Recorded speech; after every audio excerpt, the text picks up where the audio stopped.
ይሄንን መርሃ ግብር እየሰራው ያለሁትኝ አሁን በኢትዮጵያን ሰዓት አቆጣጠር ከምሽቱ 6 ሰዓት ነው። እንደናንተ እንቅልፍ መተኛት ሳያምረኝ ቀርቶ አይደለም። የማይታየው ግዛት ነዋሪዎች አንደኛውና ትልቁ ዓላማቸው የዓለምን ሕዝብ ቁጥር መቀነስ ነው። ብዙዎች ደስ እንደማይላቸው፣ ብዙዎች እንደማይቃወሙ፣ እኛ የምንሰራበት ፕላትፎርምም ደስ እንደማይለው እናውቃለን። አንደኛው በክትባት ሌላው በበሽታ ያ በሽታ ላቦራቶሪ ውስጥ የሚፈጠር በሽታ ነው። አሁንም እየኖርንበት ያለውን ዓለም አናቀውም። በቀን ከዓለም ሕዝብ መካከል 373,000 ሰው ማለቅ አለበት። ሰላም ጤና ይስጥልን። በሀገር ውስጥና በመላው ዓለም የምትገኙ ወደ ቻናል ላይ ተከታታዮች ይኸው ዛሬም እግዚአብሔር ፈቅዶ ተገናኝተናል። የምንገኘው በአማራ ቻናላችን ወርቅ አፈራው 2 ላይ ነው። በነገራችን ላይ በዚህ ቻናል ላይ በጣም ማስለመድ የምፈልገው የውጭ ሀገሩን ሴራ ዓለም አቀፉን ሴራ ነው። ምክንያቱም በዋናው ቻናላችን ላይ እንግዲህ ይዘቱ ይታወቃል። ሀገራዊ ጉዳዮችን በዜጎች ላይ የደረሰ ያለውን ነገር እነሱ የሚያካፍሉን ታሪክ ነው መልሼ ለሌሎች ማስገንዘቢያ ይሆን ዘንድ የማቀርበው እና በዚህ በሁለተኛ በወርቅ አፈራው 2 አማራ ቻናላችን ላይ ግን ዓለም አቀፉ ሴራ ምን ይመስላል ስለሚመለከተን ነው። በነገራችን ላይ እኛም ያው በሉላዊነት ስም እዛ ካቴጎሪ ውስጥ ስለገባን በእኛም ላይ የሚደረገው ሴራ ምንድን ነው? የምንኖርበትን ዓለም እናውቀዋለን ወይ? ብዙዎቻችን የምንኖርበትን ዓለም አናውቀውም። ስለማናውቀውም በዙሪያችን የሚደረገው ነገር አይገባንም። በዙሪያችን የሚደረገው ሴራ አይገባንም እና ያ ሴራ ስለማይገባን በገዢዎቻችን መዳፍ ስር ወድቀናል። ስለዚህ እነዛ ገዢዎቻችን እነማን ናቸው? ለምንድነው ከሴጣን ጋር አብረው የሚሰሩት? ለምንድነው ሴጣን የሚረዳቸው? ለምንድነው ሳታን የሚያግዛቸው? እነሱም ሳታንን ሰርቭ የሚያደርጉት በምን አይነት መንገድ ነው የሚለውን በደንብ ተንትነንና በትነን ማወቅ ይኖርብናል እና ያ ሲገባን ነው ዙሪያችንን በደንብ መቃኘት የምንጀምረው። ከዚ በኋላ እግዚአብሔርን መፈለግ የምንጀምረው፣ እግዚአብሔርን ለማግኘት ጥረት የምናደርገው። ምክንያቱም ብዙ የሚገለጹልን ነገሮች ስላሉ ማለት ነው እና በዚህ መሰረት እንግዲህ ዛሬ ስለማይታየው ግዛት ነው ውይይታችን። የማይታየው ግዛት ምንድን ነው? የማይታየው ግዛት ነዋሪዎች እነማን ናቸው? ስለዚህ በመላው ዓለም ሕዝብ ላይ የሚያደርጉት ሴራ ምንድን ነው? ያንን ሴራ የሚፈጽሙት ለምንድን ነው የሚለውን ነገር ሁሉ በዝርዝር እንመለከታለን ማለት ነው። ስለዚህ የማይታየው ግዛት እንግዲህ ከጥበቡ ዓለም በጣም ርቀን ስንሄድ የምናገኘው እውነት ነው። ወደማይታየው ግዛት ወይ ደግሞ እነሱ ኢንቪዚብል ኤምፓየር ይሉታል። እንግዲህ ይህ የማይታይ ያለና ለጥቂቶች ብቻ የሚታይ ዓለም ነው። የሚስጥር ማህበራቱ ዓለም ነው እና ስለ ሚስጥር ማህበራት ከዚህ በፊት ብዙ ተነጋግረናል። የሚስጥር ማህበራቱን ሴራ ለመተንተን ሞክረናል። በሚስጥር ማህበራቱ ሰዎች ዘንድ የሚሰራውን ሴራ ለማየት ሞክረናል። በዛ ውስጥ የታቀፉትን ሰዎች ያሉትን ሰዎች እነማን ናቸው የሚለውን ለማወቅ ጥረት አድርገናል እና ዛሬም ከዛ ጋር የተያያዘ ርዕሰ ጉዳይ ነው የምናነሳው። እንግዲህ ብዙዎችን በአንድ መዳፍ ስር አድርገው የሚገዙበት ዓለም ነው ይሄ የማይታይ ግዛት ዓለም ማለት ነው እና ብዙዎች የምንላቸው ሪፕሬዘንት የሚያደርገው እንግዲህ የዓለምን ሕዝብ ነው። የዓለም ሕዝብ ዛሬ ቁጥሩ ስንት እንደሆነ ይታወቃል እና በ7 እና በ8 ቢሊዮን ቁጥር መካከል ያለ የዓለም ሕዝብ አለ። ያ ሁሉ ግን ለነሱ በተለይ ደግሞ ለጨለማው ዓለም ኃይላት ተራ ሕዝብ ነው። እንደውም እነሱ ቃል በቃል እንደሚናገሩት ካንሰር የሆነ ሕዝብ ነው። ያን ካንሰር የሆነ ሕዝብ ቀንሰው በጣም ጥቂት የሆኑ ለነሱ ቁጥጥር የሚያመቹ የሰዎችን ቁጥር ነው አፕላይ ማድረግ የሚፈልጉት። ስለዚህ እንደነሱ የአሃዝ ቀመር 500 ሚሊዮን ሕዝብ በቃ በዓለም ላይ ከኖረ በቂ ነው። ሌላው ግን በቃ አስፈላጊ ስላልሆነ ዝም ብሎ ተራ ኢተር ወይም ደግሞ ዝም ብሎ ተራ ተመጋቢ ስለሆነ ያ ሁሉ ሕዝብ ማለቅ አለበት። ምክንያቱም ለነሱ ሕዝብን መፍጀት ሶ ሲምፕል፣ በጣም ቀላል የሆነ አጀንዳ ነው። ምክንያቱም ከሴጣን ጋር ነው አብረው የሚሰሩት እና ስለሆነም ዲፖፕሌሽን የሚለውን አጀንዳ ማስፈጸም የሚፈልጉት አንደኛው ምክንያት በዚህ ነው። የዓለም ሕዝብ ቁጥር ይቀንሱታል፣ በእነሱ በሚፈልጉበት የአሃዝ ልክ ያስቀምጡትና ስለዚህ ያንን ሁሉ የዓለም ሕዝብ እንደ አንድ ሰው ለመቆጣጠር ሶ ሲምፕል። አሁን የምንመለከታቸው ነገሮች አሉ። ዲጂታል አጀንዳው አለ። የዓለም ሕዝብ በአንድ ገንዘብ እንዲገበያይ ማድረግ፣ በአንድ ከረንሲ እንዲገበያይ ማድረግ፣ በአንድ ሃይማኖት እንዲመራ ማድረግ፣ በአንድ የዓለም አስተዳደር ውስጥ ማድረግ። ስለዚህ በአንድ ሃይማኖት እንዲመራ ሃይማኖቱ ምንድን ነው ወደፊት የምናወራበታለን። ዞሮ ዞሮ ግን ወደ መደምደሚያው ኮንክሉዥን ላይ ስንመጣ አንድ ሃይማኖት የሚሉት እነሱ ያው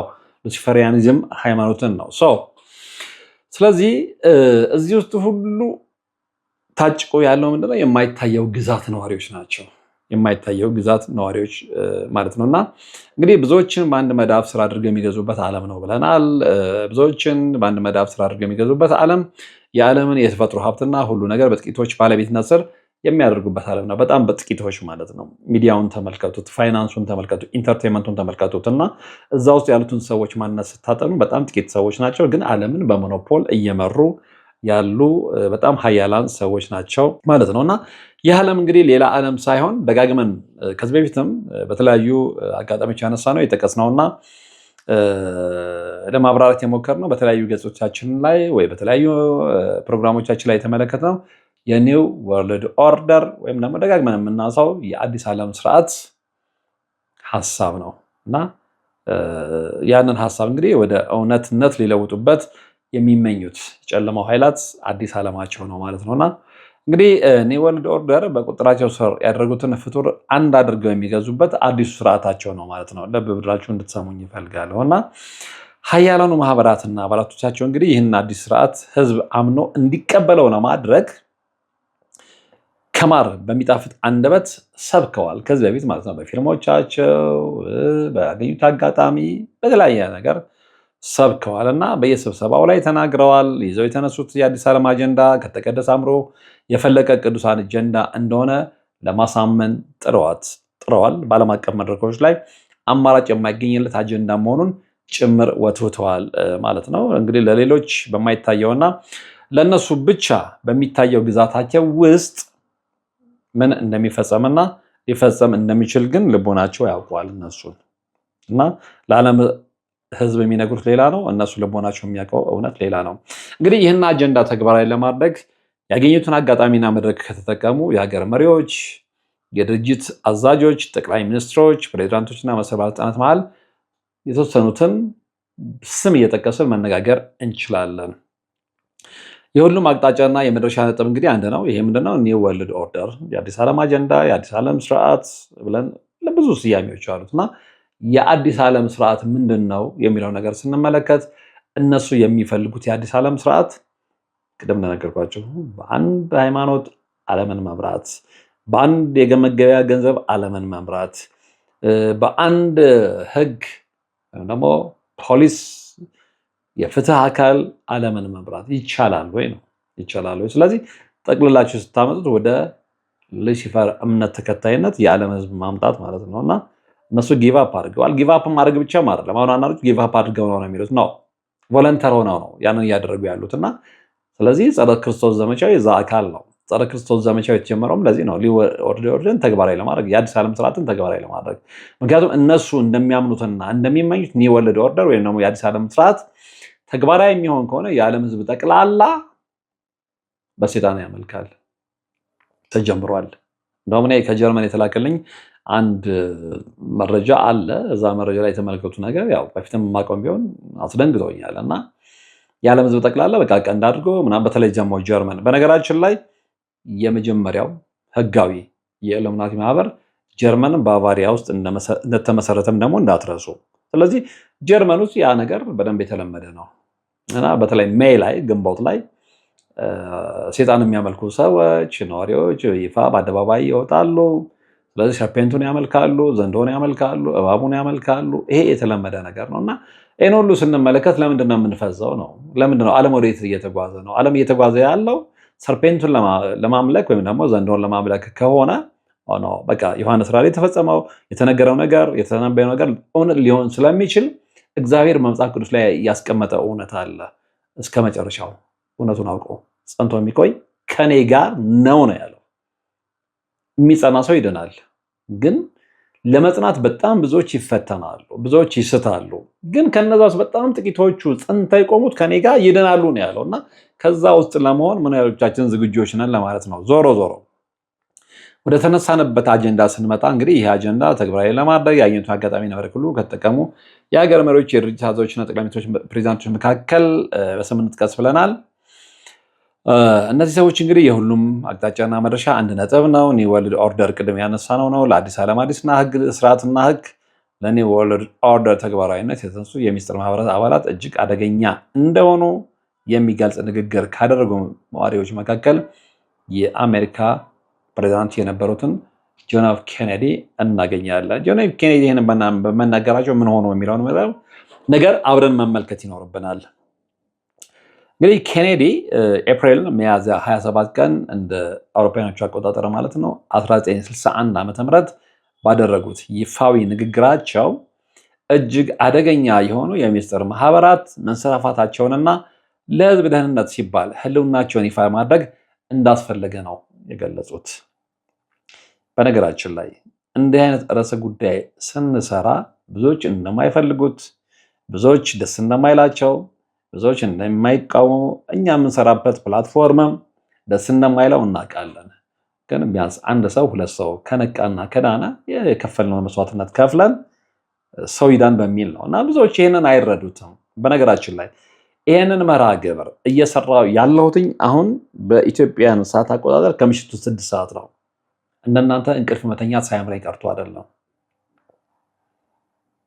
እንደናንተ ከቤተሰቦቼ ጋር መልካም የሆነ የእረፍት ጊዜ ማሳለፍ ሳለመኝ ቀርቼ አይደለም። ግን ነው ይሄ ያ ታይም አይደለም፣ ያ ሰዓት አይደለም እና ከሌሊቱ 6 ሰዓት፣ ከሌሊቱ 7 ሰዓት፣ ከሌሊቱ 8 ሰዓት ቁጭ ብለን በዚህ አይነት መርሃ ግብር ላይ ከእናንተ ጋር የምንነጋገረው ቢያንስ ያለውን እውነት አውቀን ወደ እግዚአብሔር እንጠጋ ካለን ፍላጎት የተነሳ ነው እና በነገራችን ላይ ይህንን መስዋዕትነት ነው በከፊል መስዋዕትነት ከፍ ያለው ለማለት በከፊል ይህን ጥረት እያደረግን ያለ ነው። እኔ ብቻ አይደለሁም እና በዚህ መርሃ ግብር ላይ የሚሰሩ ወዳጆቼ፣ የስራ ባልደረቦቼ ብዙዎቹ መጥቀስ ይችላለን እና ብዙ ነገሮችን መስራት እየቻሉ ነው። በቃ የሆነ የገባቸው ነገር ስላለ ነው እዚህ ላይን ውስጥ የገቡት። እኩለ ሌሊት ላይ ቁጭ ብለን በውድቅት ሌሊት ከሚታገለን መንፈስ ጋር እየታገልን እግዚአብሔርን ዋስትና አድርገን እንዲህ አይነት መርሃ ግብሮችን ወደ እናንተ የምናስተላልፈው የሆነች ትንሽ ክሉ ነገር ስላገኘ ነው እና ይህንን ልትረዱልን ያስፈልጋል። ይህንን ካልተረዳችሁልን የእኛ መስዋዕትነት የእኛ የሆነ ነገር መክፈል ዋጋ አይኖረውም እና በደንብ ይሄን ነገር አንደርስታንድ እንድታደርጉ ስለምፈልግ ነው ይሄንን መናገር የፈለግኩትኝ እና በዚህ ጉዳይ ላይ እንግዲህ እኔን ጨምሮ እነ መምህርና ጋዜጠኛ አብይ ይልማ፣ ዳይ7፣ መምህር ተስፋዬ አበራ፣ መልአከ መንክራት ግርማ ወንድሙ፣ አባታችን ቀሲስ ሄኖክ ወልደማርያም፣ እነ ቆሞስ አባ ሳሙኤል፣ እነ ቀሲስ ሄኖክ ተፈራ፣ በጣም ብዙዎች በዚህ ጉዳይ ላይ እንደገና ወደ ውጭ ስንሄድ አለልኝ እንደዚህ አይነት ጉዳዮች ላይ አጀንዳ አተን ይመስላችኋል? ሌላ አጀንዳ አተን ይመስላችኋል? እዚህ ላይ ሙዝዝ ያልነው ነው አይደለም። በቃ የሆነ ነገር ስለገባን ወገን መዳን ስላለበት፣ ወገን መገንዘብ ስላለበት፣ ወገን ነፍሱን ማዳን ስላለበት ነው። ይሄን ነገር ኩላሊትም ላይ ቁጭ ብለንም ሌሊትም ምንም መስዋዕትነት የምንከፍለው በምክንያት ነው፣ በዓላማ ነው። ይሄን ነገር በደንብ አንደርስታንድ እንድታደርጉን እፈልጋለሁ። ይሄንን የምለው ለምንድን ነው? ብዙዎች ይሄ ስላልገባቸው ነው። አሁንም አንደርስታንድ ስላላደረጉ ነው። የሚከፈለው መስዋዕትነት ስላልገባቸው ነው እና ይህንን በደንብ አንደርስታንድ እንድታደርጉ እፈልጋለሁ። ኤኒዌይ ወደ አጀንዳችን ስንመለስ እንግዲህ ያወራን ያለ ኒው ወርልድ ኦርደር እና ስለማይታየው ግዛት ነው። እንግዲህ አደገኛ እንደሆኑ ይታወቃል። እነዚህ የሚስጥር ማህበራት አባላት ስለ ኬኔዲ አንስተናል። እንግዲህ ኬኔዲ ኤፕሪል ሚያዝያ 27 ቀን 1961 ዓ.ም እንደ አውሮፓውያን አቆጣጠር ነው ባደረጉት ይፋዊ ንግግር እጅግ አደገኛ የሆኑ የሚስጥር ማህበራት መስፋፋታቸውና ደህንነት ሲባል ህልውናቸውን ይፋ ማድረግ እንዳስፈለገ ነው የገለጹት። እንግዲህ መልከቀናው ኬኔዲ የተናገሩት ይህን ብቻ አይደለም። ብዙዎቻችሁ ገብታችሁ ሪፈረንስ መመልከት ትችላላችሁ። የሚስጥር ማህበራቱና አባላቶቻቸው እጅግ አደገኛ ከመሆናቸው ባሻገር በህዝብ ጥቅም ላይ ለመረማመድ አሰፍስፈው የተነሱ አውሬዎች መሆናቸውንም ነው የገለጹት እና ውጤቱ ምን ሆነ ነው። በነገራችን ላይ በዚህ ጉዳይ ላይ ስትሰሩ እነዚህን ሰዎች ስትቃወሙ የሚገጥማችሁ ነገር አለ። ለዛ የኬኔዲን እውነት እንደ ሪፈረንስ ማቅረብ እንችላለን። ውጤቱስ ብዬ ጠይቄያለሁ እና ውጤቱ ምንድን ነው የሆነው? ለፕሬዚዳንቱ ህይወት ማለፍ ምክንያት ነው የሆነው። ምክንያቱም እነዚህ ሰዎች የጨለማው ዓለም ኃይላት በዚህ ጉዳይ ላይ ማንም ሰው እንዲነጋገር አይፈልጉም። በነገራችን ላይ አሉባልታ፣ ወሬ፣ ዝሙት፣ ዳንስ፣ ዘፈን ምናምን የምትለቁ ከሆነ አልጎሪዝሙ በላሱ እኛ የምንሰራበት አልጎሪዝም ስሙ መጥራት ስለማልፈልግ ነው አካውንት መጠበቅ ስለመፈልግ እና ያ ቫይራል ነው የሚወጣው። እንደኛ አይነት ሱስ ምናልባት ህዝብ ያደናል። አዎ ትልቅ አጀንዳ ነው። አዎ። የሚመለከተው ህዝብ ቁጥር ግን ስንት ነው? አንደኛ አብዛኛው የዓለም ህዝብ በዚህ ጉዳይ ላይ የሚሰሩ ርዕሰ ጉዳዮችን መስማት አይፈልግም፣ ስለሚቀብደው መራራ እውነት ስለሆነ አንድ። ሁለተኛው በራሱ የምንሰራበት ፕላትፎርም አልጎሪዝም እንደዚህ አይነት ርዕሰ ጉዳዮችን አይፈልግም፣ የነሱ ስለሆነ እንዲጋለጡ ስለማይፈልጉ ሰው ሻዶ ሊደረግባቸው ኤኒዌይ። እና ግን ያንን ሁሉ ተቋቁመን ነው ይህን መስዋዕት የምንከፍለው ልላችሁ ፈልጌ ነው።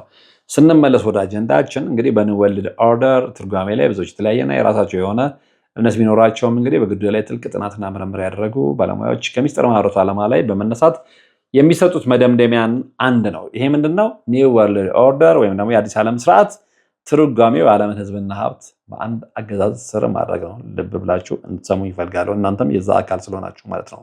የትም አታመልጡማ። እናንተም የዓለም ስርዓት አካል ስለሆናችሁ ብትፈልጉም የትም ልታመልጡ አትችሉም።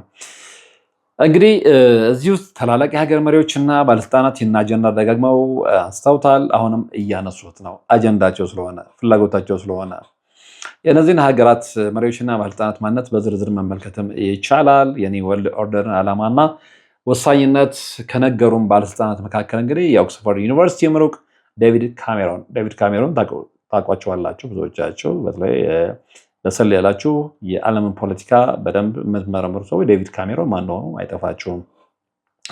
ከኦክስፎርድ ዩኒቨርሲቲ ምሩቅነታቸው በተጨማሪ እንግዲህ ይህ ግለሰብ የዩናይትድ ኪንግደም ኮንሰርቫቲቭ ፓርቲ መሪ ሆነውም አገልግለዋል። እና ምንድነው ያሉት? በአንድ ወቅት በእኔ የሆንባችሁ በአንድ ዓለም አስተዳደር መመራት ይበልጥ ያቀራርበናልና፣ ይበልጥ ያዋድደናልና፣ ይበልጥ ያፈቃቅረናልና ውደዱት እንጂ አትጥሉት። ይሄ ውስወሳ ነው። በነገራችን ላይ ሪዛልቱን እነሱም ያውቁታል። ለማን አሳልፈው እንደሰጡን፣ ለማን አሳልፈው እንደሚሰጡን በደንብ ነው የሚያውቁት። እና ግን ምንድነው እነሱ ያው የሚያገለግሉት ዓለም ጋሻ ጃግሬዎች፣ ፊት አውራሪዎች ስለሆኑ ይህንን መስበክ ግዴታቸው ነው። ምክንያቱም ሉሲፈር አባታቸው ይህንን አስጠንቅቆ ስለነገራቸው ማለት ነው። እንግዲህ ይህን የወሰወሱን ሰዎች እነ ዴቪድ ካሜሮን ብቻ አይደሉም።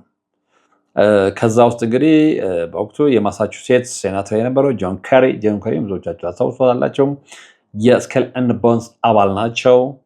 የናቫል ኦፕሬሽን ቺፍ እና የኔቶ ኮማንደር የሆኑት ሚካኤል ሙለን የመከላከያ ሚኒስትር ኃላፊ እና የዘ ወልፍዊትስ ዶክትሪን ጸሐፊ የሆኑት ፖል ወልፍዊትስ የሜሪላንድ ምክር ቤት አባል የሆኑት ብዙዎቹ ማንሳት እንችላለን። እና እነዚህ ሰዎች ስም ማነሳው ስማቸው ደስ ስላለኝ አይደለም። እነዚህ ሰዎች በዓለም ኢኮኖሚ ላይ ብቻ ሳይሆን፣ በዓለም ፖለቲካ ላይ ብቻ ሳይሆን፣ በዓለም ማህበራዊ ህይወት ላይ ብቻ ሳይሆን በሁሉም ነገር ላይ እጃቸውን የማስገባት መብት ስላላቸው፣ ኃይል ስላላቸው፣ ዓለምን የሚቆጣጠሩ ስለሆኑ፣ የተጣሉት መላእክት ልጆች ስለሆኑ፣ የልጅ ልጆች ስለሆኑ ዓለምን እየተቆጣጠሩ ያሉት እነዚህ ሀያላን ሰዎች እንደሆኑ እንድትረዱኝም ስለመፈልግ ነው። እና ለዚህም ነው የከበደ። እነዚህ ሰዎች የያዙት ቦታ ቀላል አይደለም። የዓለምን ፖለቲካ፣ የዓለምን ፋይናንስ፣ የዓለምን ሃይማኖት፣ የዓለምን ገንዘብ ኤኒዌይ ሁሉንም ነገር ተቆጣጥረውታል። ግን ምን ኃይሎቻችንን የምናውቀው ነው። ጆን ኬሪ ሲባል አሜሪካ በአንድ ወቅት በእንትን ጉዳይ የመሩት መሪ፣ ፖለቲካው እንድምታ ብቻ ነው የሚታየን። ጄምስ ካሜሮን እንግሊዝ ውስጥ እንደዚህ ነው ምናምን እና ፖዚቲቭ ነገር፣ ምክንያቱም ሚዲያዎቻቸው የነገሩን ፖዚቲቭ ነገሮቻቸውን ነዋ። ከዛ ጀርባ የተደበቀውን ስውር ማንነታቸውን ግን ማንም ሰው ሊነገረን ፈቃደኛ አይደለም። አንደኛ የሚነገሩት ሚዲያዎቻቸው ስለሆነ፣ ሚዲያዎቻቸው ደግሞ ሊነግሩን የሚፈልጉት ያቀዱትን አጀንዳ ነው።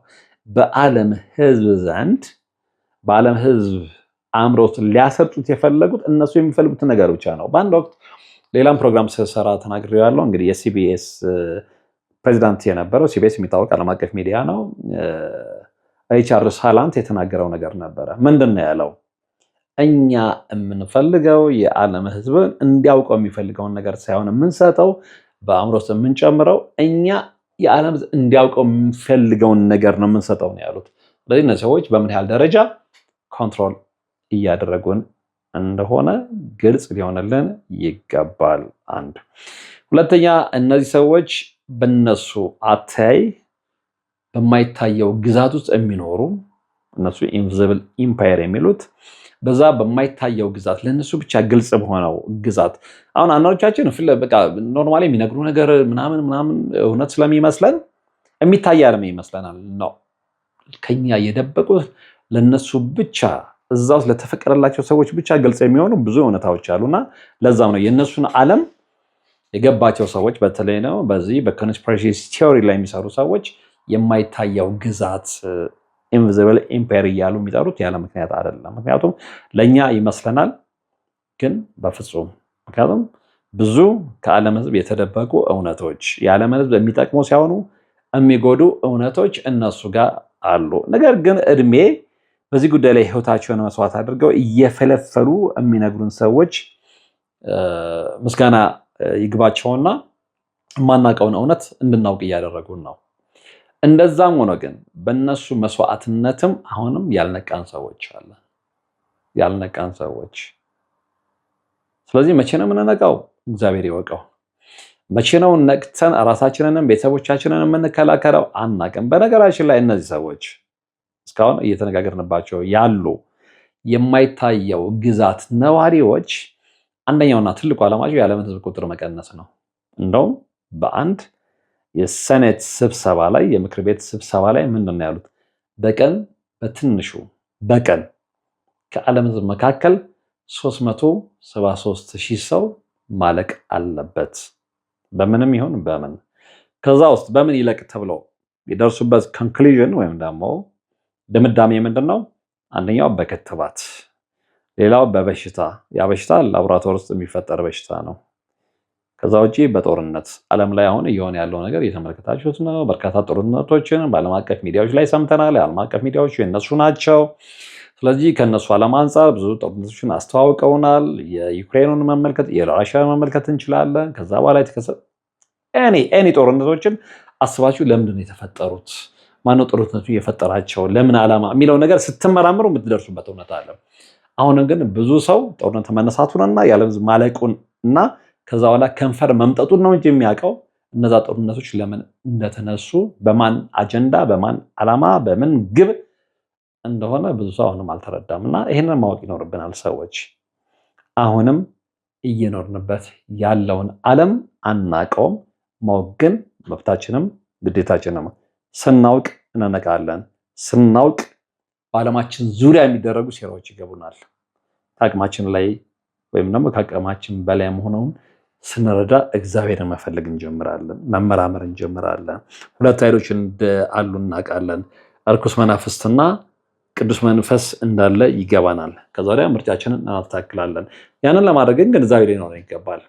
ብዙ ሰው ግንዛቤ ስለሌለው ነው እዚህ ጋር ቁጭ ብለን እንደ ቁራ የምንጮኸው። ይሄ ሊገባችሁ ይገባል ለማለት ነው። በዚህ ጉዳይ ላይ ወደፊትም በተለይ በዓለም አቀፍ ሴራው ላይ በደንብ እንነጋገራለን። መረጃ ያላችሁ መረጃ ብታካፍሉኝ መልሼ ወደ እናንተ የማደርሰው ነው የሚሆነው። የዛሬው መርሃ ግብራችን የተከታተላችሁት ነበረ። በቀጣይ በሌላ መርሃ ግብር የምንገናኝ ይሆናል። እስከዛው ግን ያላችሁበት ሰላም